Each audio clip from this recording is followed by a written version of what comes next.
When most Americans picture North Korea, they envision a totally isolated, starving hermit kingdom, thoroughly crushed by decades of extreme Western sanctions.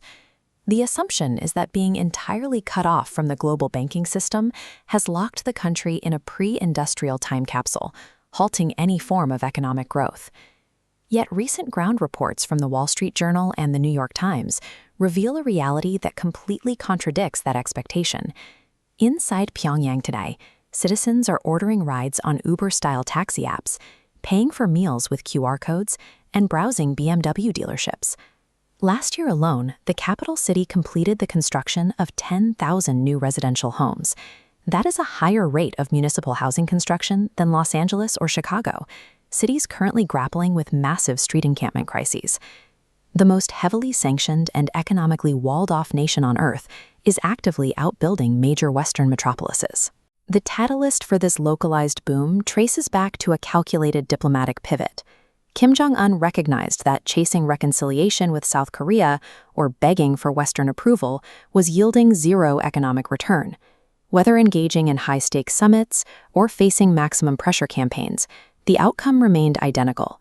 The United States was never going to fully lift its financial blockades. The response was strategic abandonment, a deliberate decision to stop asking for entry into the Western financial system entirely. The outbreak of the Russia-Ukraine war provided an immediate alternative. Pyongyang immediately deployed specialized troops and advanced military drones to the front lines to fight on Moscow's behalf.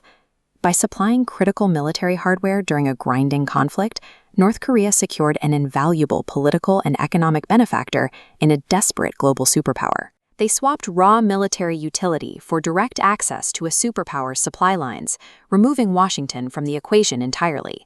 The physical results of that alignment are now visible. Heavy industrial bridges are carrying regular train services, tourists, and bulk commercial goods straight across the Chinese and Russian borders. To support this new volume of trade, the state is running massive coastal oil facilities around the clock. South Korean intelligence, utilizing satellite imagery, has confirmed these holding tanks remain consistently full. The global embargo is effectively invisible on the ground. The influx of raw materials and foreign capital is being pumped directly into urban development, financing new commercial zones and high-rise districts for Pyongyang's elite. North Korea did not defeat the American sanctions. They simply unplugged from the Western economy and wired their nation into an alternative grid. This boom reveals a larger mechanism. A functional, parallel global economy has emerged, directly connecting states like Russia, China, and North Korea. For decades, Washington controlled global commerce by weaponizing the US dollar, cutting off adversaries from international banking to enforce foreign policy. But that mechanism relies on total global dependence on American fiat currency to work.